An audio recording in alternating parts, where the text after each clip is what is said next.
Boa noite, estamos começando mais uma das nossas lives da série Direito e Pós-Pandemia, promovidas pela OAB de Novo Hamburgo em parceria com a Escola Superior de Advocacia do Rio Grande do Sul, ESRS.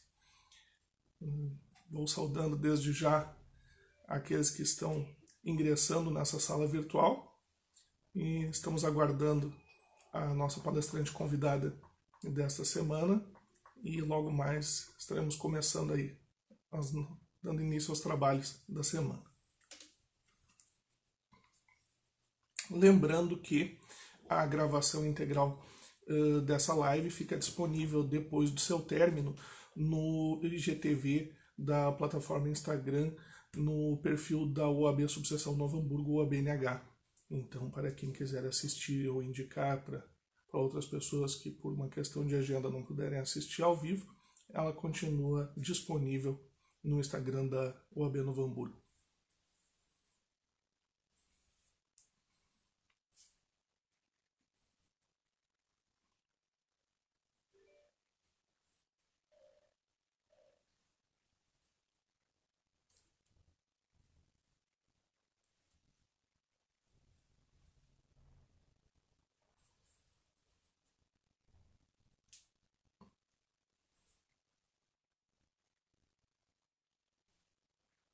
Boa noite aos que estão ingressando.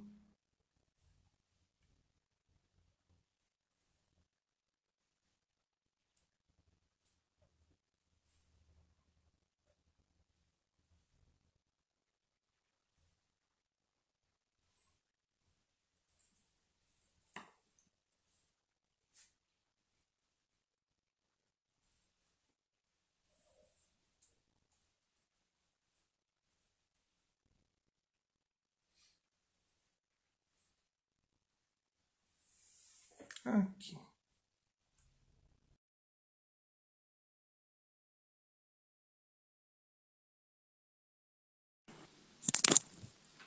Tatiana, tudo bem? Olá, querido, tudo jóia? Tudo tranquilo? Me ouve bem? Ouço sim, e tu? Também, vendo bem e ouvindo bem. Como é que Ah, estamos? tudo certo, tudo certo. Na medida do possível, né? Essa pandemia deixa todo mundo meio piradinho. É, tudo bem é uma expressão assim um pouco pesada para 2020, né? Com certeza, na verdade, eu não sei nem o que colocar no lugar. Daí a gente fica perguntando todo mundo, tudo bem, e às vezes não dá muito certo, né? Vamos trocar por tudo razoável, tudo mais ou menos. É, deveria, na verdade, né? Então, para quem já está nos assistindo, né, boa noite. Também para quem vai nos assistir depois pela gravação pelo IGTV do Instagram. Nós estamos então começando a oitava live da nossa série Direito e Pós-Pandemia. O tema dessa semana é Direito Internacional e Migrações no cenário pós-pandemia. E hoje a gente tem a alegria de receber a professora Tatiana Cardoso Skeff, que foi minha colega no mestrado, minha amiga, mestre e doutora em Direito e professora do programa de pós-graduação da Universidade de Uberlândia, em Minas Gerais. É uma alegria, Tatiana, né? Quero desde já agradecer mais uma vez a tua disponibilidade de agenda, né, para estar aqui conosco essa noite. E à medida, claro, ainda, né, tem algumas pessoas que vão entrando, mas eu quero desde já te passar a palavra, porque eu estou tão curioso quanto todos os demais aí para ouvir as tuas colocações sobre essa questão da maior importância aí nesse cenário de tanta incerteza. Por favor, professora Tatiana. Bom, inicialmente gostaria de agradecer o convite feito pelo querido Henrique, né? Fomos colegas, inclusive de grupo lá na Unicinos, então me alegra muito poder estar aqui hoje conversando um pouco contigo sobre esse tema que me é tão caro, que é justamente pensar o direito internacional e o tema das migrações em conjunto, mas não no cenário da pandemia, mas no pós-pandemia, né? O que temos a esperar desse ambiente pós-pandêmico e não só o que esperar, mas o que precisamos talvez corrigir na nossa sociedade para que a gente tenha, né, talvez um melhor desdobramento para casos eventualmente futuros, né? Por que eu digo primeiro é necessário pontuar casos eventualmente futuros, né? Não é uma ou outra notícia que relatam isso, na verdade são diversos já pesquisadores que dizem que a tendência ou a possibilidade de termos novas pandemias é bem razoável, né? Haja vista a interferência do homem na natureza, a crescente, né, degradação do meio ambiente, obviamente, né, toda a utilização do meio ambiente por parte do homem, e essa visão antropocêntrica faz com que a gente eventualmente possa ter outras pandemias, né? Então, fazendo essa ressalva, tendo em vista que é bastante possível que tenhamos também outras no futuro e que não sejam um espaçamento aí de 100 anos, né? Em relação à gripe espanhola, por exemplo, a última pandemia, de fato, global que tivemos, para uma nova, isso é bem razoável.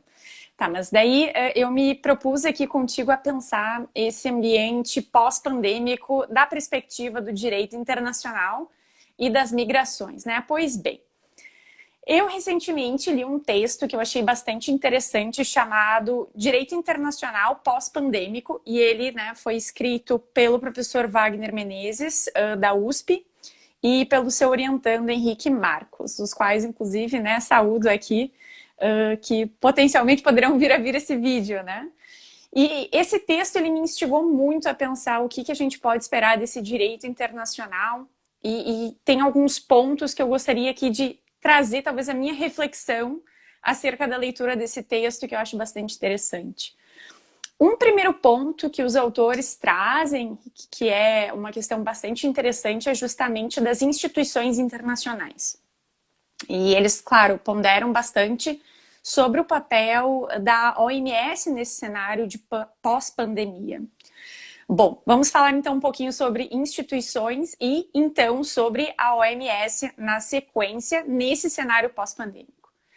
Claro que as instituições internacionais, elas se multiplicam no pós-Segunda Guerra, nós vamos ter ali diversas agências especializadas vinculadas, né, ao ECOSOC, que é o Conselho Econômico e Social, um órgão básico da estrutura das Nações Unidas, os quais ajudam as Nações Unidas a realizarem seus objetivos, né, de manutenção dos direitos humanos, da paz e da segurança internacional.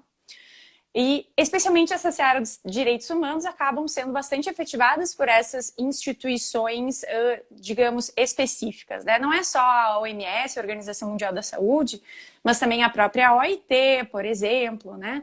Nós temos até a Organização do Turismo, nós temos ali uma instituição voltada para as crianças, para a cultura, enfim. Nós temos diversas organizações internacionais, cada uma com um objetivo pontual. Pois bem, e daí nós vamos falar um pouquinho sobre a OMS. Esse cenário de pandemia, ele trouxe, pelo menos ao plano internacional, uma fragilidade das instituições internacionais, né? Ele salienta essa fragilidade das instituições de segunda ordem, eu diria, né? Segunda ordem ou segunda mão, mas é muito ruim falar de uma instituição, talvez, de segunda mão, porque retira dela, talvez, uma capacidade, uma própria possibilidade de atuação. Mas o que seriam essas instituições de segunda ordem, ao meu ver, né? Seriam instituições que normalmente elas são deixadas de segundo plano, ao segundo plano pelos estados, e na medida em que é necessário dialogar com essas instituições, elas acabam vindo à tona, né? Esse é o próprio exemplo da Organização Mundial da Saúde, que a gente, obviamente, só vai vir a falar dela quando nós estamos ou em um momento, por exemplo, que estamos fazendo uma campanha de vacinação mundial, ou quando a gente passa a ter, né, endemias ou cenários, né, de problemas pontuais envolvendo a saúde, tal como, por exemplo, nós tivemos, né, a atuação da própria OMS voltada na H1N1, voltada a uma situação do Zika vírus, voltada ali a situação até do Ebola, enfim, né? Então, são poucas as vezes que a gente ouve, de fato, a falar nessas instituições de segunda mão. O grande problema é que essas instituições, elas também sofrem de um problema, talvez, da normatividade, né? Em que pese a Constituição da OMS, né? Isso é algo que os autores desse texto que eu li ressaltam muito, que as normativas da OMS pontuadas a partir da Constituição, elas seriam, sim, obrigatórias, né? Claro, a Constituição da OMS ela é obrigatória, porém a gente vai notar alguns regramentos que podem ou não ser aderidos pelos estados, né? Exemplo do próprio regulamento internacional que todo mundo hoje em dia vem falando justamente porque a China eventualmente teria ou não violado esse regulamento no momento que lá em 31 de dezembro ela vai relatar pela primeira vez ao OMS um problema envolvendo a própria pandemia. Pois bem, esse regulamento, né? Os países eles podem escolher aderir ou não a esse regulamento. E essa é uma questão bastante interessante, porque o Brasil, por exemplo, em que pese tenha participado das negociações em 2005, ele só vai aderir este ano. Este ano, um dia antes de aprovar as medidas, por exemplo, voltadas a tentar combater a pandemia ou começar a tentar combater a pandemia no país, né? Quando a gente ainda estava fazendo a repatriação daqueles brasileiros que estavam em Wuhan, na China, que a gente ia colocar eles em quarentena, em Brasília, enfim. Então, antes de fazermos isso, a gente falou, a gente vai aprovar o regulamento de 2005. Então, não existe um controle acerca dessa obrigação, né? Quantos estados vão fazer parte desse regulamento? Em que pese a OMS ela tenha, né, essa força normativa da sua Constituição, seus documentos eles podem ou não ter aderência por parte dos estados. Mas o que esse regulamento ele prescreve, né? Ele prescreve em si uma possibilidade, uma necessidade dos estados preverem planos para eventuais problemas de saúde, né? Eventualmente planos de contingência ou preventivos, teoricamente, né? Para situações como essa, digamos, de pandemia. Então, é uma questão bastante interessante, né? Então, o pensar o direito internacional no pós-pandemia, envolvendo justamente isso, é pensar o quê? É pensar justamente que nós devemos falar de talvez fortificar essas instituições, né? Ou trazer esse papel que essas instituições podem trazer a nível internacional. Então, talvez falar na necessidade de repensar as próprias regras de direito internacional, né? Poxa vida, a gente está vendo que é importante que o Estado faça parte, por exemplo, desses regulamentos, porque eles já poderiam, por exemplo, ter instituído um cenário de prevenção para a pandemia. Só que na medida em que a gente não internaliza, a gente não cria essa necessidade de pensar esse planejamento, né, para um plano de saúde pública, fazendo com que a gente se veja fragilizado nesse momento. Então, eu vejo assim que um problema pontual do direito internacional no cenário pós-pandêmico vai ser justamente repensar o papel dessas instituições. E daí não apenas da OMS, mas de todas essas instituições, digamos, de segundo plano, assim, que normalmente só são utilizadas quando os estados, eles precisam, ou estamos diante, assim, de um cenário totalmente caótico, né? Diferentemente, por exemplo, de outras organizações que daí já são básicas, talvez, da estrutura da ONU, que já são bastante enrijecidas. E pior ainda, o pensar o financiamento dessas instituições, né? O financiamento ele acaba sendo um problema bastante grave dessas instituições internacionais, porque os países eles podem ou não, claro, se trata de uma organização intergovernamental, portanto, os estados eles podem escolher fazer parte dessa organização, e daí aquelas tradições, né, cedendo a sua soberania, ingressando nesse cenário. Porém, ok, a gente também precisa de financiamento para que elas possam exercer o seu papel, para que elas possam, de fato, fazer com que a gente tenha as regras de direito internacional seguidas. E o que a gente visualiza, Henrique, é justamente uma situação problemática. Por quê? Porque ou o financiamento pode ser cortado por um viés político, a exemplo dos Estados Unidos, né, dizendo, olha, eu não vou mais financiar a OMS porque a OMS ela não está atuando da maneira correta que os Estados Unidos, por exemplo, vê essa instituição. E daí, por outro lado, a China já acaba, não, se os Estados Unidos não vai atuar, então eu vou acabar providenciando mais financiamento. Então fica meio que um jogo político e não olhando para o lado, para o aspecto prático, para o papel dessa instituição e da necessidade dela ter fundos constantes para implementar a sua medida. E daí eu vejo assim que o problema das instituições também vai ser propriamente essa questão envolvendo o financiamento das mesmas. Financiamento esse que, inclusive, acaba sendo problemático, porque no momento de pandemia, os países também sofrem um problema econômico, né? Sofrem recessão na sua economia.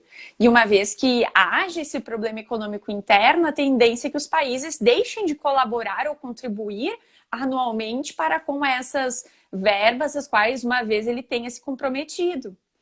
E até eu te dou um exemplo, assim, o Brasil não é um país que cumpra muito com as suas obrigações, ele é meio caloteiro no âmbito internacional, né? Eu digo caloteiro porque o Brasil ele não paga normalmente essas contribuições nas quais ele deveria. Por exemplo, né, o Brasil ele é bastante deficitário no âmbito da ONU, ele está sempre em débito, da mesma forma como ele está em débito com o Tribunal Penal Internacional, enfim, outras organizações internacionais.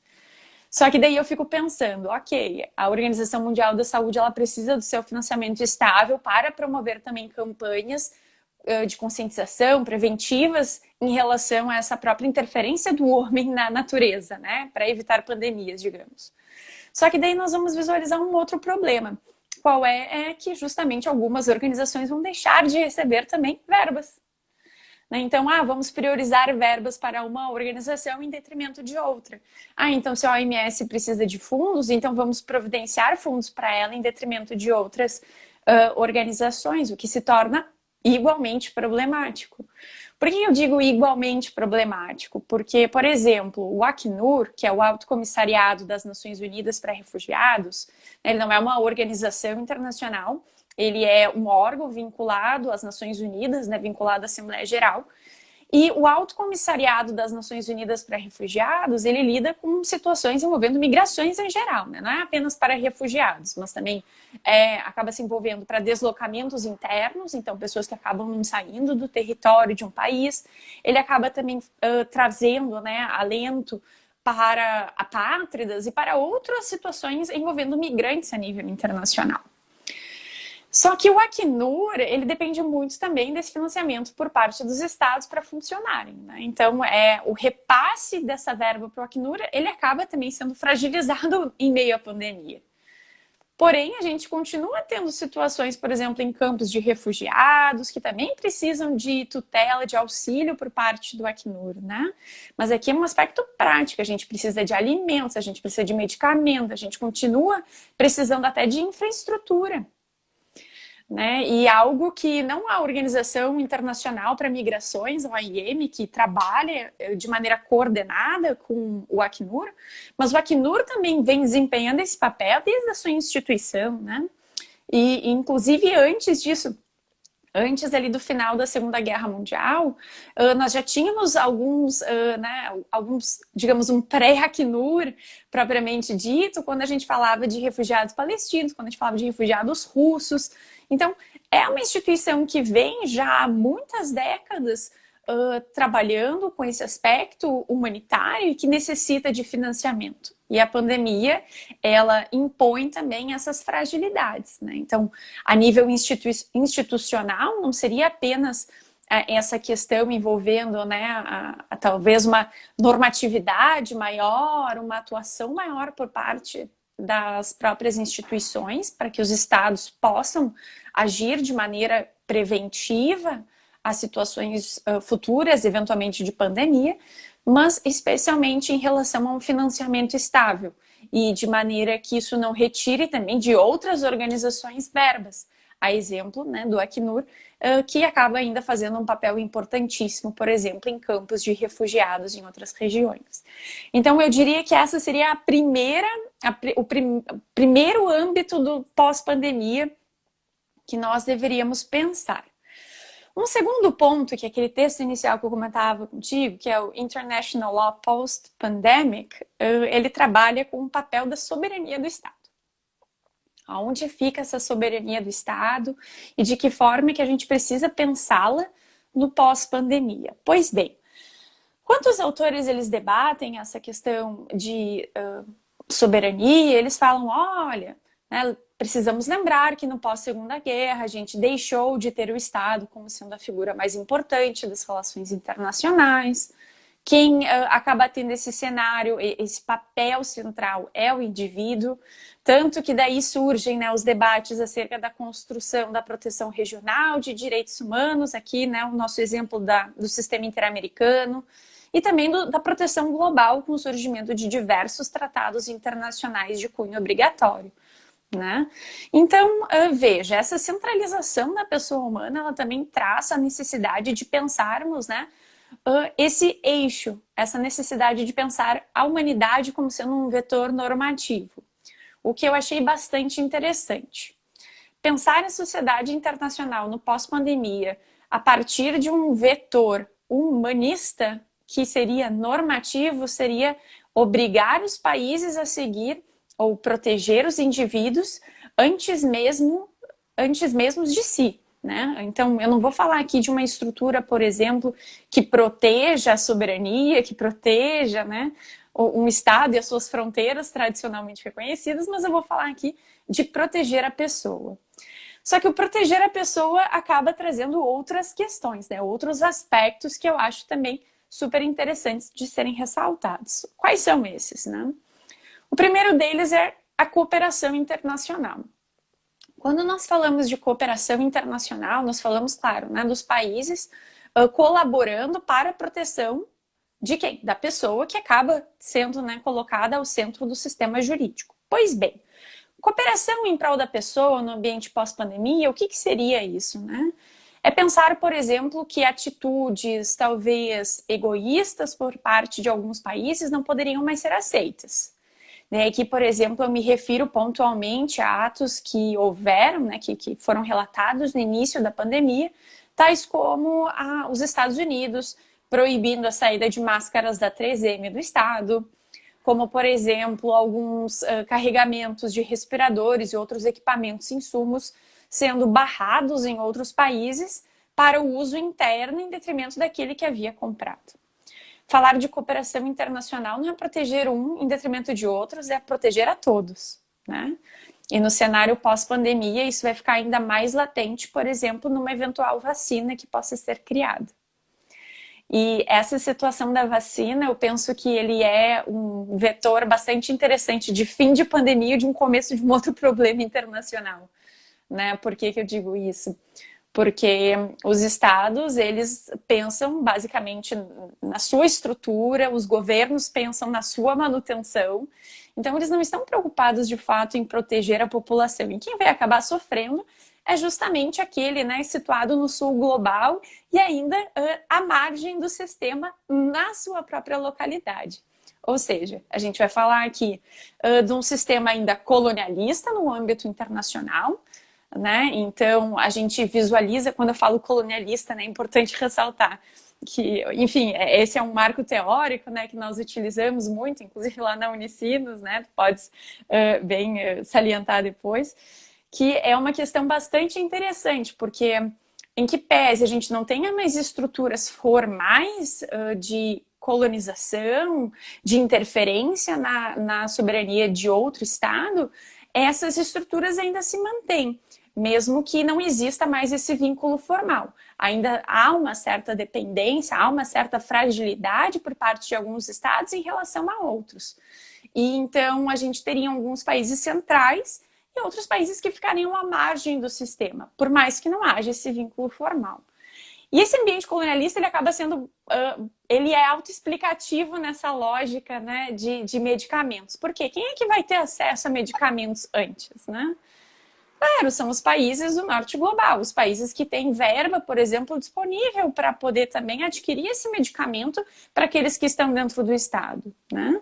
Então, a gente vai falar ali, então, Inglaterra, Alemanha, Estados Unidos, né, são os primeiros países a receber. Ok, a China talvez entre ainda nesse contexto, mas daí a gente tem que pensar o local da China, né? A China, ela está onde? Ela está no centro ou ela está na periferia desse sistema mundo a nível internacional? Né? Mas essa é uma outra discussão. Mas eu vejo assim que a gente nem falar em Brasil e receber vacina, e quando vai receber? Setembro, outubro, novembro, dezembro, janeiro. Gente, mas e a gente vai pensar em outros países, né?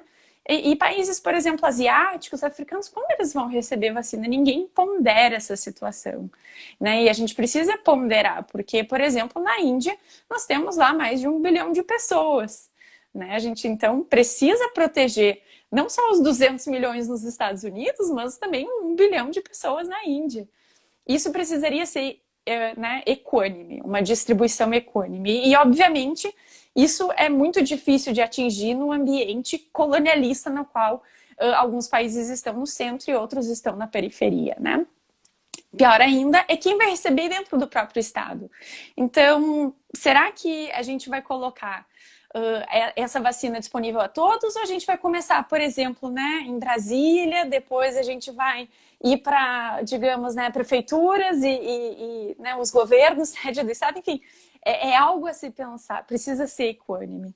E isso é um desafio do pós-pandemia no âmbito internacional, que essa cooperação não trabalha apenas, né, entre os estados, colocando o homem como centro, excluindo esses ambientes, basicamente, né, que mantém essa estrutura colonialista, mas também a própria estrutura de fornecimento dessa vacina, né? Isso também precisa ser pensado num ambiente pós-pandemia. Essa cooperação que coloque a pessoa como centro em todas as ocasiões. E eu diria ainda que essa situação de soberania, ela acaba trazendo outras discussões, né? Discussões como, por exemplo, a própria estrutura do Estado, né? A própria estrutura do Estado para a recepção, inclusive, daí aqui de imigrantes. Porque a cooperação não significa colocar apenas a pessoa no centro ou a pessoa do seu nacional, né? Mas também todos aqueles que estão dentro da sua jurisdição. Então, quando a gente fala de cooperação, é também cooperar para migrantes, né? E daí vem aqui essa intersecção que nós estamos trazendo, né? Direito internacional e imigrações. Se por um lado a gente precisa também colocar o homem como centro, a gente também precisa observar que nos próprios estados a gente precisa proteger o migrante, né? O migrante que normalmente ele está excluído dessa estrutura estatal que acaba sendo secundarizado de certa forma, né?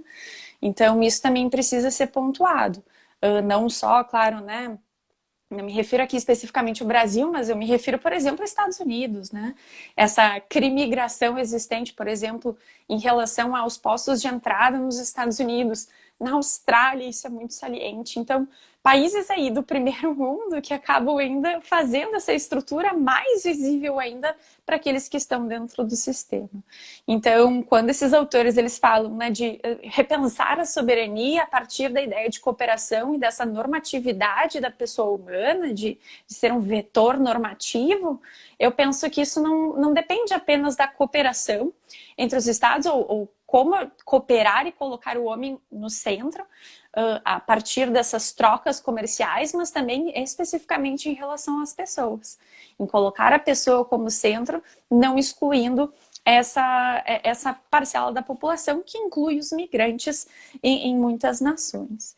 Então, é bastante interessante esse quesito. Por fim, os autores eles fazem ainda uma problematização que eu acho bastante interessante, que é, daí é o terceiro e último ponto, né? Que fala da necessidade de pensar o sistema do âmbito internacional a partir de práticas, né? Então, quais são as práticas que nós deveríamos reconhecer nesse ambiente pós-pandemia, né? Legal practice in international law. E aqui vem, talvez, o papel dos sistemas regionais de proteção.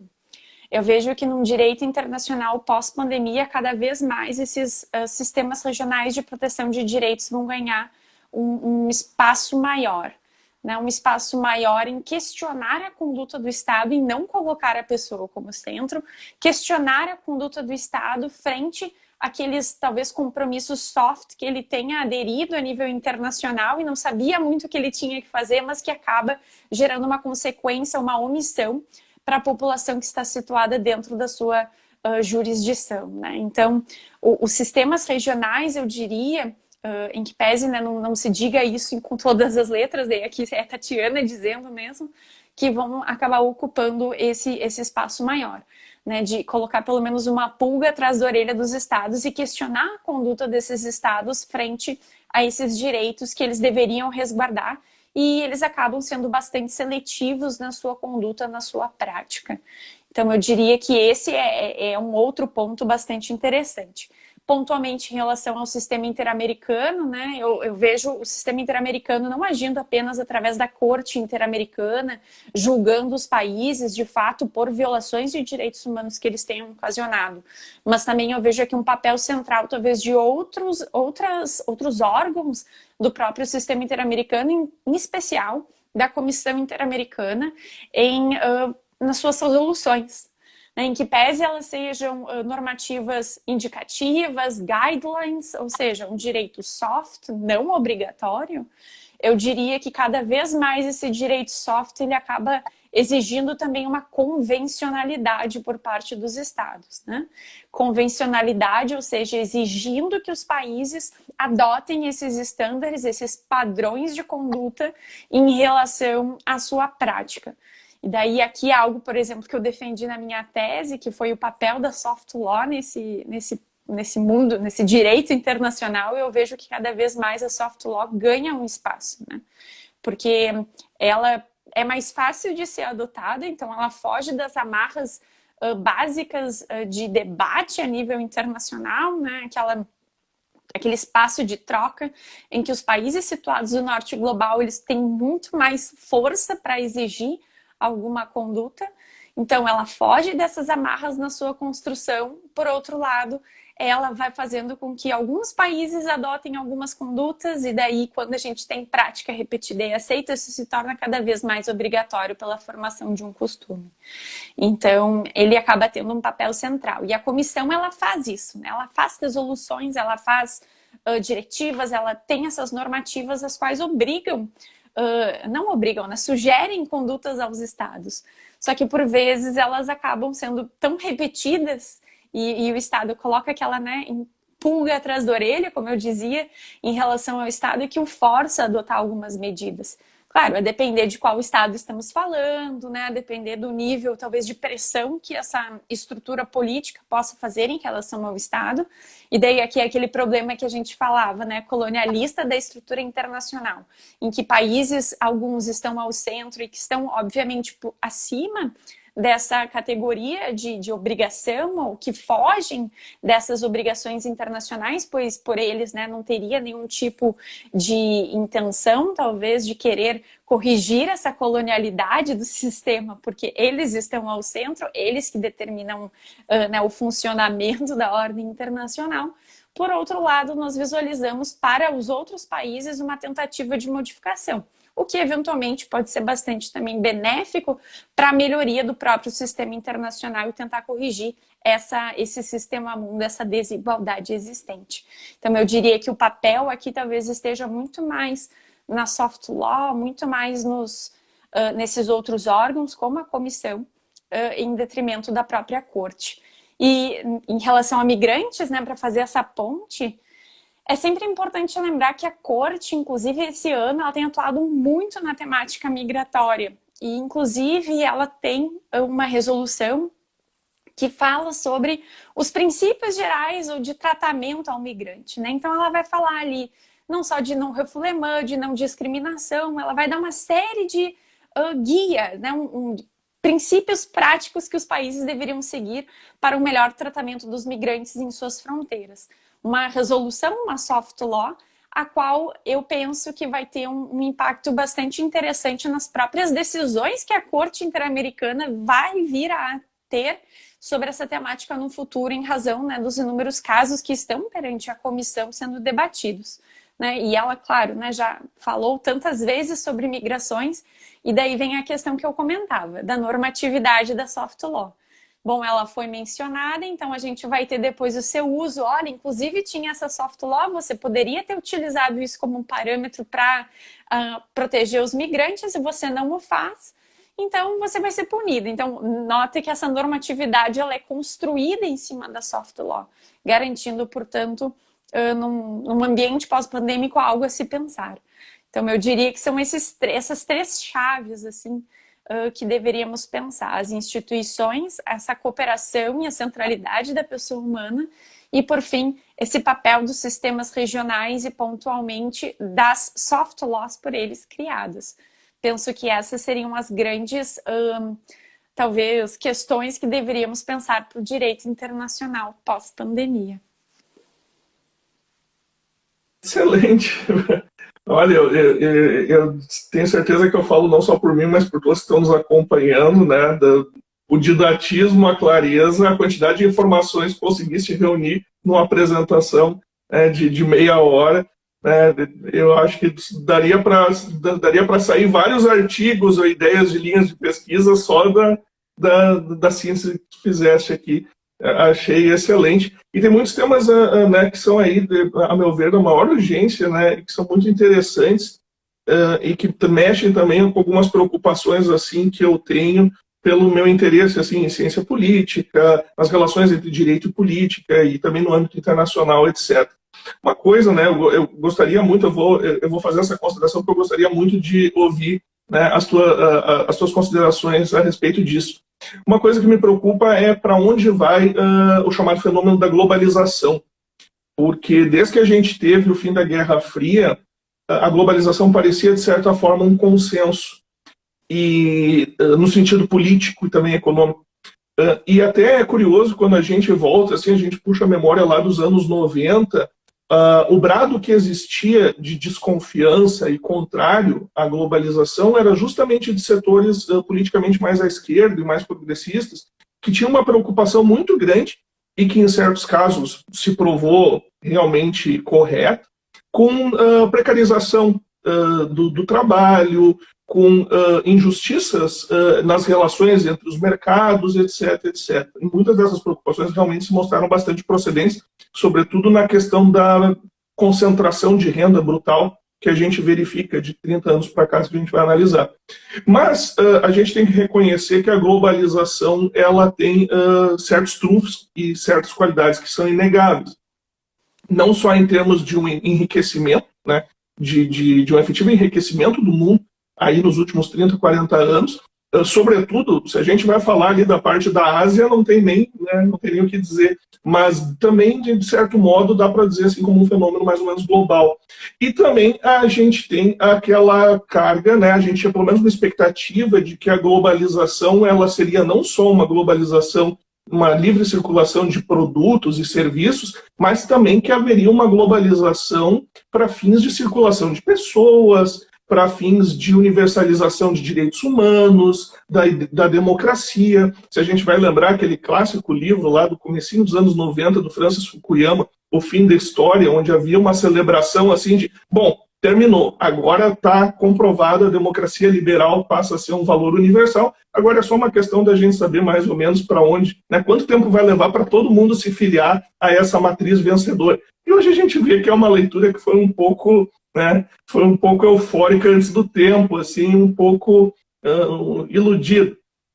Mas a questão da globalização tem me gerado uma certa angústia, porque alguns autores, e não há um consenso sobre isso, porque, enfim, é uma análise de um fenômeno que está se desdobrando nesse momento, né, é uma coisa muito recente, mas alguns autores falam nesse risco de nós assistirmos nos próximos anos um fenômeno de desglobalização como uma forma de recrudescer o velho nacionalismo político e de restabelecer o fundamento das economias numa produção localizada novamente ali em âmbito nacional. E claro, isso poderia trazer vantagens, mas também poderia trazer aí grandes riscos para o avanço justamente de uma pauta positiva do internacionalismo, né, como a universalização da democracia, de direitos humanos, direitos e garantias fundamentais, etc., e poderia levar à eclosão de uma espécie de neonacionalismo no âmbito da política e trazendo de volta aqueles fantasmas lá de antes da Primeira Guerra ou do período entre guerras, entre a Primeira e a Segunda Guerra. E isso nos traz uma série de lembranças, né, lúgubres e macabras, e que nos traz grande preocupação do ponto de vista político. Eu queria muito, Tatiana, saber a tua leitura sobre isso, essa questão, né, esse novo fenômeno possível que se avizinha, desglobalização. Achas que é uma coisa que é uma tendência, pode acontecer, tem riscos políticos, econômicos imbuídos, não? E o que isso poderia implicar talvez num risco de enfraquecimento das instituições internacionais? É um tema super interessante, né? Pensar a ideia da globalização e dos globalismos e dos movimentos antiglobalistas e desglobalizatórios, né? Isso, na verdade, tem sido pauta não só no âmbito brasileiro, mas em outras nações também. Veja primeiro que quando nós falamos em globalização, né, a gente precisa lembrar que a ideia de globalização vem de expansão, vem de crescimento, vem de romper com barreiras, de ter uma interdependência. Porém, eu acho que é um movimento sem volta, né? quando nós vamos falar ali do final da Guerra Fria, especificamente, quando a gente vai ter, de certa forma, a globalização mais acirrada, porque ela, de certa forma, era escondida no ambiente pós-Segunda Guerra até o final da Guerra Fria. Alguns países souberam lidar com essa ideia de transposição e conseguiram, de fato, construir esse sistema a partir de blocos econômicos, a partir da ideia de interdependência econômica. Porém, por outro lado, ao final da Guerra Fria, isso acaba, né, tendo algumas expressões mais acirradas. E essa interdependência econômica na qual nós vivemos, eu penso ser algo que não tenhamos como voltar atrás. Por mais que a pandemia tenha fechado fronteiras políticas, por mais que a pandemia tenha feito com que alguns países acabassem, né, sofrendo impactos econômicos, seja no que tange a produção de produtos, para não ter, por exemplo, como exportar da mesma forma, em razão de talvez de uma diminuição de demanda, ou inclusive o oposto, né, de não conseguir importar e daí ter que realizar no início da pandemia, muito isso, a substituição de importação, que é um aspecto bastante corriqueiro quando a gente vai falar de movimentos desglobalizantes ou nacionalistas, né? Que, por exemplo, né, ao final ali da década de 20, na década de 30, nós realizamos muito a substituição de importações, na tentativa não só de fazer suprir com a demanda interna, mas também lidar com aquela conjuntura econômica na qual nós nos encontrávamos. Eu acho que a pandemia ela vai gerar um problema econômico de recessão, mas essa globalização ela não tem como voltar atrás. Então, vai ser uma recessão diferente, não vai ser a mesma recessão que nós tivemos ali no início da década de 30. Eu penso que vai ser uma recessão muito mais de cooperação, de saber dialogar com o próximo na tentativa de que ambos se recuperem, muito mais, claro, né, que bem romântica eu pensando, né, no melhor cenário possível, mas eu mesmo visualizando de um pior cenário, eu não tenho essa impressão de que nós tenhamos possivelmente um fechamento total, um nacionalismo exacerbado, uma substituição de importações massiva. Até mesmo nós não temos espaço para isso no ambiente atual. A própria conjuntura forjada em Bretton Woods, ela impede, de certa forma, que nós tenhamos esse problema, né? Que isso possa ser, de fato, traduzido numa realidade. Por certo que, como falávamos, né, antes, as diferenças entre os estados, essa escada que foi chutada, né, para dialogar aqui com o Shang, naquele livro maravilhoso, Chutando a Escada, que vai dizer que aqueles que não se desenvolveram nunca vão se desenvolver da mesma forma como aqueles que já eram desenvolvidos, né, um livro belíssimo que exprime justamente essa diferença entre países e coloca esse sistema mundo de Wallerstein, em que tenhamos países que ocupam o centro e outros que ocupam a periferia. Por mais que a gente tenha essa estrutura, eu não consigo pensar num nacionalismo, num fechamento de fronteiras ou uma desglobalização. O que a gente vai vislumbrar é uma outra forma de dialogar com o próximo. Ela pode ser bastante positiva, cooperada nesse sentido. Inclusive, né, eu tenho feito algumas leituras sobre quem vão ser esses atores do futuro. Até a Joseli, que é minha coautora nessa temática, na verdade eu aprendo muito mais com ela do que outra coisa sobre a temática da paradiplomacia, em que nós vamos visualizar muito mais, né? Não um Estado fazendo, não um Estado atuando, não um Estado agindo, mas sim os entes subnacionais, né? Especialmente aqui as cidades como sendo esses grandes atores do futuro. E isso a gente já visualiza de certa forma, né? Quando nós vamos ter, por exemplo, cidades santuários na temática migratória, quando nós vamos ter, por exemplo, cidades a nível de mudanças climáticas que adotam políticas mais esverdeadas em prol do meio ambiente do que o próprio Estado faz. Isso acontece muito nos Estados Unidos, por exemplo, né? E são temáticas que eu vejo que num futuro essa globalização ela vai ter uma nova roupagem, ao meu ver. Ela vai ser feita por outros atores, mas isso não vai fazer com que ela não exista, porque eu entendo que esse fechamento ele não vai acontecer. Essa desglobalização ela não é factível pelas normas que nós temos hoje em dia. Pontualmente as normas da Organização Mundial do Comércio, criada ali, né, em 94, ao final da rodada do Uruguai, abrindo suas portas em 95, mas forjada ainda em Bretton Woods, lá em 44, né, e desenvolvidas a partir, ou ao longo dos anos.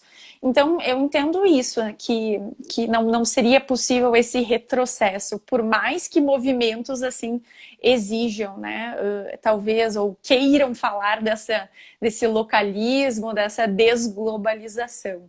Falar do nacional hoje em dia sem olhar o internacional, sem o contexto internacional, especialmente no âmbito de pandemia, é impossível. Afinal, se a gente pensasse, ok, mas se não tivéssemos esse ambiente global, talvez a pandemia não tivesse acontecido, olha, mas a gente não tinha a mesma globalização que nós temos hoje, lá no início do século passado, e tivemos mesmo assim a gripe espanhola, entende? Então, nota que não vão ser essas maiores interlocuções que vão fazer com que a gente tenha ou não tenha. Elas vão acontecer mais rápido ou não. Essa é a grande diferença, né? Então eu vejo que a globalização do futuro ela não é nacional, ela é diferente. Os atores que vão atuar vão ser diferentes, né? É o que eu penso. Compartilho da tua leitura, colocaste um enfoque maior na questão assim das instituições, normativo, mas alguns autores, como por exemplo o Steven Pinker, ele ressalta que mesmo sob uma perspectiva econômica, a ideia de que o mundo se tornou um pouco arriscado e agora a pandemia corrobora isso, então vamos retomar a velha ideia de produzir dentro intramuros, assim, dentro dos mercados, vamos retomar aquela abordagem do velho capitalismo nacionalista. Ora, mas a gente poderia pensar uma hipótese dessa se a gente estivesse pensando em produção agropecuária ou a velha indústria, né? Aquele capitalismo industrial antigo, por assim dizer. Mas como nós estamos entrando, já vivemos, e a tendência é que seja muito mais, de um capitalismo da sociedade de informação, onde hoje a gente vai pegar as maiores empresas, as empresas mais valiosas do mundo, todas elas trabalham com tecnologia e informação. Como é que tu vai desglobalizar um mundo no qual o capitalismo é sustentado, sobretudo, nesses produtos e serviços, de certa forma, imateriais, né? Essa questão da desmaterialização, até certo ponto, do capitalismo. Então é muito difícil, por mais que alguns interesses políticos, né, algumas agendas ou alguns movimentos desglobalizantes, como bem falaste, tem um interesse nisso, parece muito difícil a gente pensar, está havendo tipo a formação de uma tempestade perfeita, né, pandemia, retrocesso político, crise econômica, etc., etc., que vai nos levar um dia, uma hora dessa, nós vamos acordar de manhã e a gente vai ser jogado de volta lá para o começo do fascismo, de novo, né, lá para o começo do século XX, e talvez a gente não, né, claro, a gente sempre corre o risco de ser um pouco otimista, mas talvez a gente não deva se preocupar demais com esse cenário distópico, porque na prática há um óbice econômico muito forte, não só político, institucional, normativo, mas há um óbice também econômico muito forte para que isso aconteça, né? Porque não é bem assim, a gente não pode, vamos desistir do capitalismo de informação, de dados e tecnologia, vamos voltar para o velho capitalismo e vamos investir em agropecuária e na velha indústria, cada um no seu, né, no âmbito nacional ali. Então, eu acho que realmente uma desglobalização ela pode parecer mais um discurso, uma bandeira política, mas muito difícil de levar adiante. Até porque se a pandemia mostra que o atuar global gera riscos, por outro lado, mostra mais do que nunca que a gente precisa efetivamente de instituições internacionais, como, por exemplo, a Organização Mundial da Saúde, que a gente precisa de uma cooperação internacional para impedir até uma desgraça maior. Eu lembro que aquele biólogo que está muito na moda agora, o Átila, porque ele ganhou assim, bastante visibilidade com a questão da eclosão da pandemia, esqueci o sobrenome dele, ele foi entrevistado pelo Roda Viva e ele falou em dado momento que, olha, até se a gente for considerar assim, esse vírus não é tão terrível. E uma das entrevistadoras ficou assim, se isso tudo que a gente está vivendo não é terrível, o que é, né? E, na verdade, ele foi mal compreendido, porque ele não estava, obviamente, ignorando os efeitos catastróficos do vírus na sociedade, econômico, a crise sanitária, etc. Ele estava dizendo que o fato de a gente ter sido pego de surpresa por esse vírus não quer dizer que daqui a pouco, 5, 10, 15, 20 anos no futuro, a gente não possa ser surpreendido por um vírus muito pior, né? E como a gente poderia reagir, né, a uma ameaça pandêmica mais potencialmente letal do que essa do Covid-19 se, por exemplo, a gente desmantelar a rede de instituições de cooperação internacional? Vai ser um cada um por si, Deus por todo. Então, eu também queria bastante ouvir as tuas considerações sobre isso. Eu acho que são duas questões, né? Primeiro, quando nós vamos falar sobre o impacto de um vírus talvez mais letal na atual estrutura, veja, nós já tínhamos pelo menos uma tentativa de interdependência de cooperação. Tudo bem que ela se mostrou um pouco falha, como comentávamos no início aqui da live, né, para tentar evitar com que a gente tivesse talvez um impacto maior por parte da Covid-19, mas com certeza ela seria muito pior se nós não tivéssemos essas redes de cooperação. Por exemplo, se não houvesse nenhum tipo de, talvez, obrigação por parte da China em comunicar à Organização Mundial da Saúde acerca da existência do vírus, em que pese ele tenha dito que não havia, lá em 31 de dezembro, que não havia ainda nenhum tipo de, talvez, item que levasse à conclusão que poderia ser transmitido de homem para homem, era apenas de animal para o homem, como em diversos outros casos de doenças transmitidas ou zoonoses, né? Nota que se a gente não tivesse isso, seria muito pior, porque por mais despreparados que nós estivéssemos quando a pandemia chegou no nosso território, nós estávamos despreparados porque não houve nenhum tipo de estrutura realizada para, de fato, evitar talvez um colapso ou uma manutenção da curva de transmissão e de mortes tão alta por tanto tempo, diferindo, inclusive, de outras nações. Imagina se nós não tivéssemos, né? Se fosse desprevenido essa situação. Então, talvez, assim, pensar a necessidade de cooperação, pensar a necessidade das instituições, eu vejo que é digamos, a chave do futuro para evitar que isso aconteça, né? E talvez quem vai poder dialogar, talvez não seja nem quem está distante do problema, mas sim aquele que está mais próximo ao problema. Então, por vezes, algumas situações, Brasília não está ciente de tudo que está acontecendo nas diversas localidades, né? Então, talvez trazer esses outros atores, né? Não autores, atores que possam atuar em prol dessa cooperação de maneira mais próxima. Ideia que eu volto a falar, por exemplo, da paradiplomacia ou dos entes subnacionais como atuando. Talvez isso seja algo para se pensar romanticamente, positivamente para um futuro, né? Se não, de fato, voltar a estaca zero, eu acho isso bastante temerário, né? E essa questão que falavas, né, sobre capitalismo, sobre o tipo de bens ou que nós temos, né, em circulação, cada vez mais nós vivemos um mundo digitalizado, né? E por vezes falar, inclusive, em tentar restringir no mundo digitalizado ainda, cooperação, troca de informações e falar ainda de fronteiras é algo que não condiz com a realidade, né? Eu vejo, por exemplo, toda a polêmica envolvendo o TikTok e o Donald Trump nos Estados Unidos, né? De querer, por exemplo, falar que ele tem que ser vendido para uma empresa americana para os dados ficarem aqui. Nossa, mas isso é justamente isso que a gente deve... Isso é algo, digamos, antiglobalizante. Isso é um movimento que a gente não poderia permitir no atual estágio da sociedade internacional, né? Claro que daí, de novo, a gente volta àquele debate. A gente talvez só releve por se tratar de Donald Trump, porque quem é que vai conseguir fazer com que alguém se coloque contra os Estados Unidos, né? Essa estrutura de sistema mundo, enfim. Então, são alguns problemas que nós devemos combater, mas dizer que começar do zero, né, vamos acabar com esse sistema de globalização para que daí então a gente possa reestruturar o sistema não é viável. Então vamos pensar no que nós temos e naquilo que poderia dar mais certo, talvez aproximar os locais, né, do que está acontecendo, trazer essa cooperação para aquele que está mais próximo ao problema, permitindo, assim, talvez, em repensar a própria globalização. Tatiana, a gente tem aí mais 5 minutos, eu quero, né, já estamos indo para o encerramento, mas eu quero novamente agradecer demais a tua presença, a tua disponibilidade de agenda para estar aqui conosco, ainda que, infelizmente, virtualmente, né, o ideal, né, seria com certeza muito melhor se fosse presencial, se a gente pudesse continuar a conversa, um cafezinho depois, mas não vai faltar oportunidade também, essa situação não é para sempre.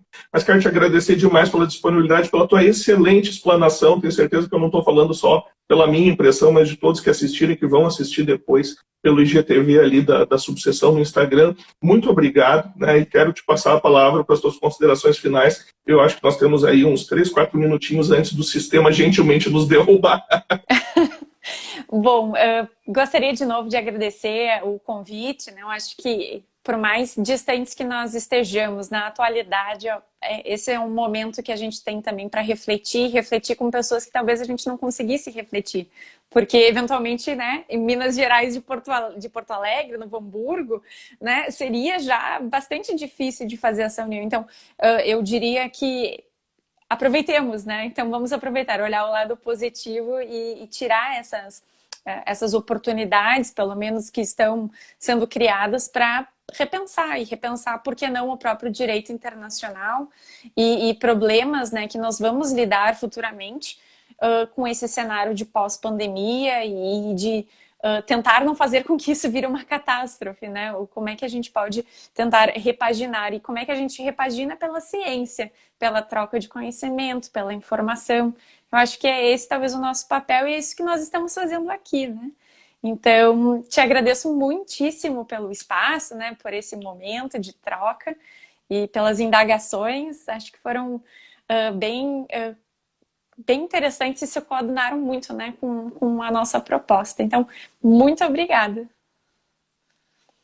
Renovo o agradecimento, também quero agradecer a todos que nos acompanharam aqui nessa noite de terça-feira. E lembrando, mais uma vez, vai ficar disponível ali o vídeo no Instagram da subseção, para quem quiser assistir depois. A gente vai encerrando por aqui. Mais uma vez, professora Tatiana, muito obrigado. Vamos nos despedindo por aqui. Até mais, boa noite para todos. Tchau, tchau. Até mais, tchau, tchau.